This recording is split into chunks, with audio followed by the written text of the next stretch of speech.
You're about to watch part 2 of Jessica's mental health story. Please join me in spreading awareness of these mental health survivors and letting their voices be heard by subscribing below.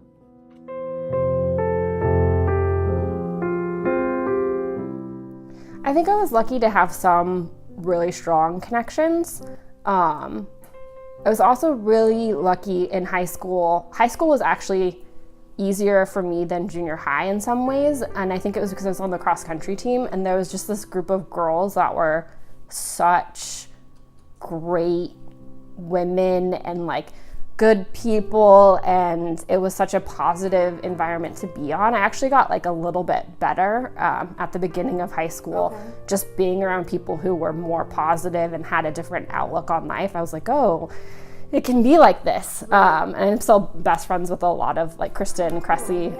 Like she kind of changed my life in so many different ways, but part of it was being around her. So I definitely had real connections. I think it was just Bibles. We ended up doing this like Bible study, and one of our friends' moms was the facilitator of the group, one of our guy friends' moms. So it wasn't one of our moms, but we would like never even do the Bible study. It was like a therapy session for us, like the five or six or however many girls were there. She would end up just like asking us what was going on in our lives, and it was like this space where we could talk to her about what was happening. And like I think the fact that we had a space where we could be vulnerable together and like cry and talk about what was going on was really like absolutely amazing. At the beginning I got better, but like someone who has situational depression or undiagnosed ADHD, at the time in high school I just thought that I had situational depression. I would cycle, and so it would be good for a couple of weeks or a couple of months, and then it would just get back into a really deep despair, and it just felt like I was walking around with like this it was really visceral feeling of like I was in this haze or this fog, and like it was separating me from everything that was going on around me. Like, and I had friends and I like knew that they cared about me, but like I couldn't feel that. And like, and I saw them being happy and like doing what they needed to do. And I just like felt like I was like whatever, like, yeah, like just like the Charlie Brown character that has like the flies around, like it was like that, but it was all the negativity and like that, again, that darkness that I felt like was within me. Like I just felt the weight of that a lot in high school. And cutting was the solution. It got worse in high school. It wasn't a full-blown addiction yet. That wasn't until college. But it definitely was like I could find comfort and solace in hurting myself. It wasn't hard to, because I didn't do it all the time, right? Okay. So it wasn't, and it was also, I was so, I knew my role was the fixer, and I was a fixer for a lot of my friends too. So it wasn't an option. Like it wasn't an option to even, exactly. So to me, it was like second nature to hide it. Like it wasn't something that I would ever have done at school, or like I was very smart and careful and about when I would do it. Yeah, I mean, I like completely overcompensated by being super involved and being like senior year I was ASB VP of activities, so I was in charge of like all of lunchtime activities, all of our assemblies, which are our pep rallies. Like I was in charge of everything. I was National Honor Society president. And I'd started getting into therapy. Kristen actually was able to connect me with a counselor through her church, which was life-saving, because people were aware that I was depressed. Like we had those instances and like they could see it, but like because of the group, or because of the group, and also because of the way I was behaving. Like it was I don't think people knew about cutting, but like I would just stop talking to people, or like I just wouldn't be present. Like I would be there and like I would just be disassociated.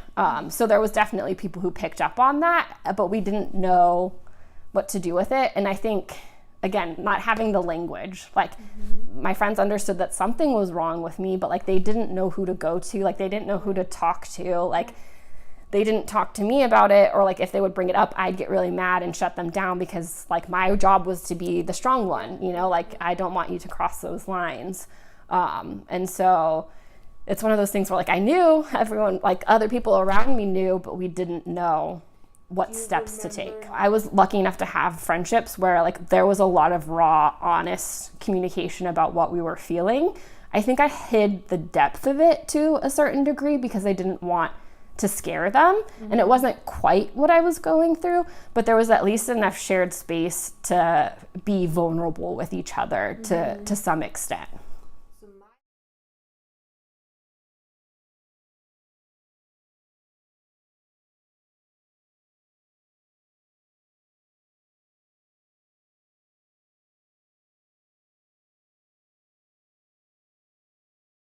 Do you remember breaking down the walls?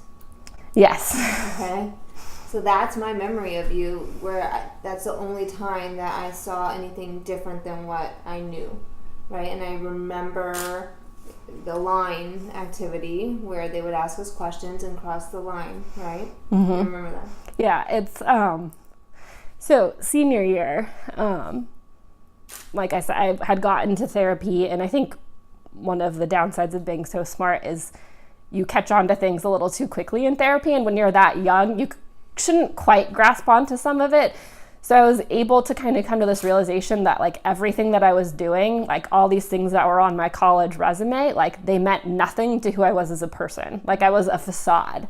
And I had that realization, but without any sort of context or like, this is how you deal with that. So then it was like, what the F am I doing? Like none of this matters. Like I'm completely over it, but I'm still this person. I'm still in this role. I have to play it. Yeah. And That gap is very difficult. it's very difficult. And I hadn't cut for a while. Like, so I think I was probably like a year. I hadn't cut for like a year, like starting therapy and then into senior year. And there was an assembly that had went really poorly. And I had gotten in a fight with one of my friends because he was saying something to me, and I ended up getting really mad because I felt like I had let the whole school down, and I ended up cutting for the first time, and I was just so mad, and I was so sick of like the cycling of it all. And so this was like October of senior year, and I just was like, I just wanted it to stop. Like I just wanted the cycling to stop. Like I couldn't see, it was like, I can't take one more step. Like the weight and like that darkness just like completely took over. And I I was on medication by that point too. So I'd been diagnosed as like situational depression. It took a long time to get the proper diagnosis, which is such a huge part of the mental health journey too. So yeah, I had cut, I was just done cycling, and we had just gotten my prescription refilled, and the person who had committed suicide when I was in 5th grade actually overdosed on their depression medication. And so it was something where it was a huge deal for me to even go on it because I had this like fear, and here was this full bottle, and I just was done with having to feel so much. Like I just wanted it to stop.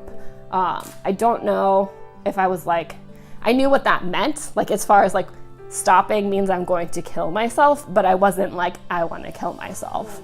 But I do remember letting go of, like literally like in my head as I was like getting the pills ready to take, I remember letting go, like I'm letting go of my friends. I'm letting go of my family, and the last one was I'm letting go of God. And I just let it all go and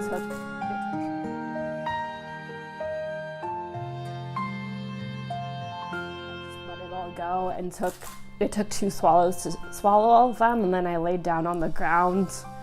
I don't know why, not like in my bed, but I was on the ground. I put the pill bottle by my head, like being the little fixer, so they would know exactly what happened as soon as they came in. And I was holding my stuffed animal, and by God's grace, my mom actually came in to give me a check to go for therapy the next day, and she saw that something wasn't right and flipped out, and they took me to the hospital, and I got my stomach pumped and all of that. I wasn't institutionalized because I was already in therapy, and I think the doctor was smart enough. Well, it could go either way, but I think he had enough compassion for, he didn't want to put me in the system, which could be probably was a blessing considering, but I didn't so I was gone one day from school, and then the next day I was back. sitting in zero period. And it was, again, one of those moments where you feel like such imposter syndrome. Like 2 days ago, like I was wanting to die, and like the family, we had talked about it, and being the fixer I was, like I survived, like I was given a second shot. So it was just like, just tuck all of those feelings away, and like, I'm fine. Like God's given me a second chance. Be strong for everyone, just hide all of it. Like, and so it was easier for all of us to just pretend like it didn't happen, or that I was okay, that I was moving forward.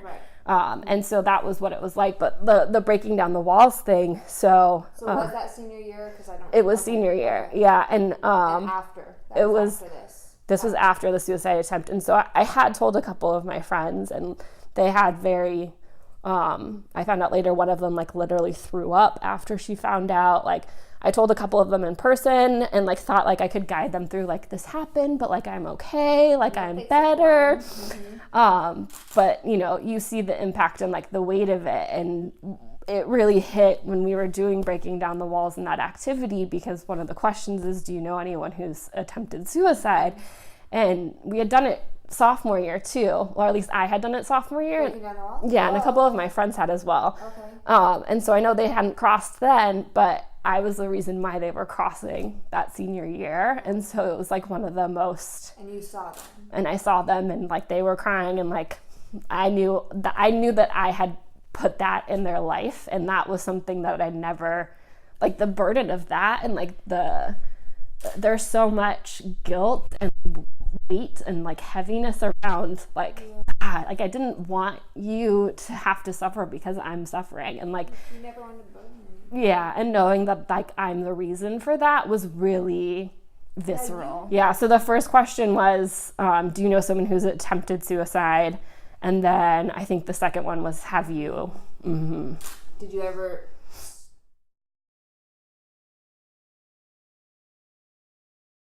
And again, I think it's the disconnect, or like, well, I'd survived, and so like I was gonna own the experience, but I just didn't process it. So I wasn't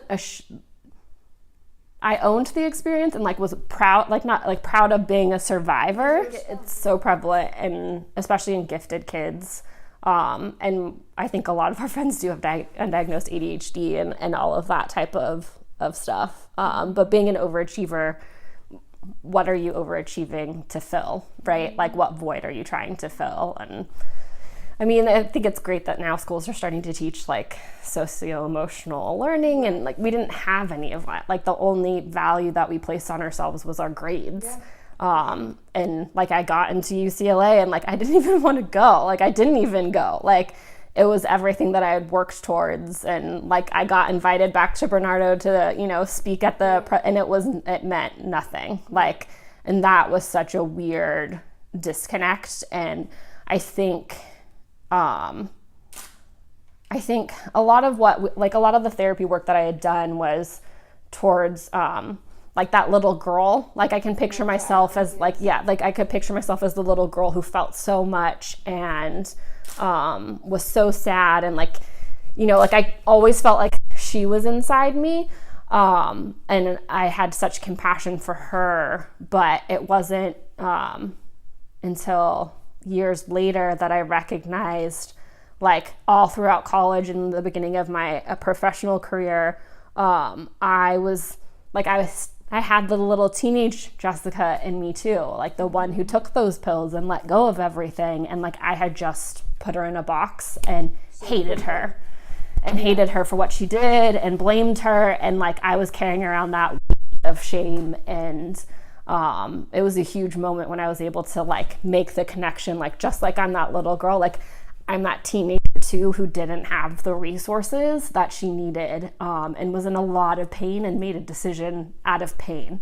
and forgive myself for that as well. When did that come? That came in my mid-20s, yeah. College was me running away. So where'd you go? I went to DePaul in Chicago. Okay. The only reason where you had been born. That was where I was born. I had family there still, which is the only reason my parents let me go. I got in a really good scholarship. Okay. They were very hesitant to let me go out of state, obviously, because I had been dealing with so much. But I just wanted to get away from everything and everyone. And it was such, like, I remember feeling like such a sigh of release of being anonymous, because like I was the girl who had all of her stuff together, and people looked to me, and that weight of imposter syndrome was just so heavy. And so when I went to college, it was like I didn't join anything. I didn't want to be a part of anything. Like I kind of shut out that like teenage Jessica and was like, nope, we're going to shut the door on you. I'm going to do something entirely different. And of course that is only going to work for so long. And that was when cutting probably became more of an addiction than just a coping mechanism.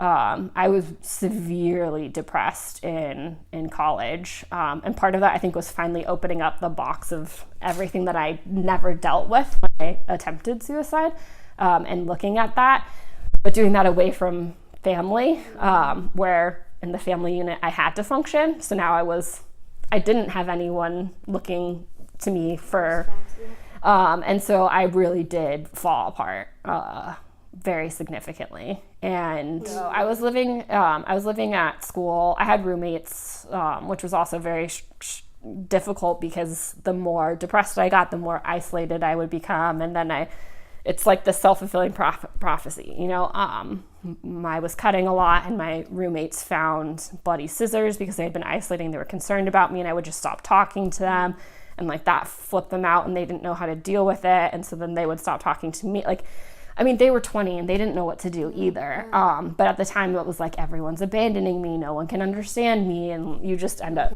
cycling. Right. And when you're in it, you're so in it. And I think that was like the most mentally ill I had ever been. Like I wasn't, like I look at writings from that time and like I don't even recognize my own voice. Like that was probably the most severe depression that I was in. I was hospitalized for 5 days.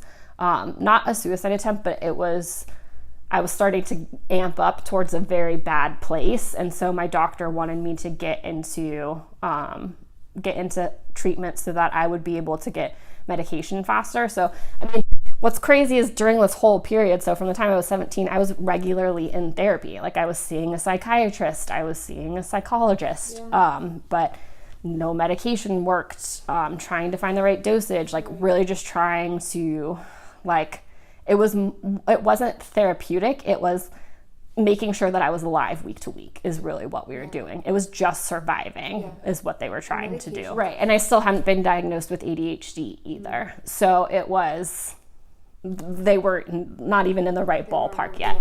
Wow. And that didn't happen until I was like 24 or 25. So I spent 5 days in the hospital, which was absolute hell. In some ways it was good because I'd always thought like, and I would say like, you guys should just send me away. I feel so much like I'm such a burden to you. Like I don't want to be, like I would say that to my parents, like you should just send me away. Like I should just be put in an institution somewhere. Like I don't belong among people, and all of those types of things, like all of that negative, crazy self-talk. And as soon as I was hospitalized, it was like, oh no, I do not belong here. Like there's such a difference between the spectrum of mental illness is so broad, and seeing people who were truly not able to function in society, where I was able to go to school, like I still felt such pain. And I think that's what's such a hard thing to describe about mental illness is like, it's debilitating, but you can still put one foot in front of the other. Like, and you're still in this realm, where some people, like their mental illnesses, they can't function in society. And so it's so difficult, like, and that was like the first time where I'd been around people who were severely mentally ill, and it was scary, and it was not what I was going through. So it was at least a way for me to like be like, nope, like I don't belong here. I need to figure out a way to move forward. Yeah. So, I mean, I graduated, still was fairly successful just because that was still so ingrained, but was cutting, had gone through a lot of really tumultuous friendships that were impacted by mental illness and me isolating and withdrawing. And it was kind of like I just was trying to get through. And then when I got through, it was like, well, now what do I do? And I ended up coming back home to California, because I didn't have any other plan. I was still so in it, in the midst of the mental illness process, and just got a job so I could be on insurance. And I remember feeling such frustration around that. Like, you're 22, 23 and be like, oh, like, why do I have to worry about being on insurance? Like, why do I have to have this extra burden and extra cost that like no one else has? You know, like, it was just such a frustrating time. And I think even like your early 20s, like, your brain hasn't fully formed like the rational part either. So part of it was like dealing with all of that too. Like, it was just a very emotional, trying time. And yeah, it was really scary. Like, and I wasn't going to law school like some of my friends, or like I didn't feel like I had a fancy degree or a fancy, like, I felt like a failure. And like, I had been the complete opposite of what I was like in high school. So like, no wonder why. Like, and so it was just it was a very lonely, dark time. And like, I just had to lean into like the therapy process, which is very hard to do, but it was really like the only thing that was keeping me going from week to week.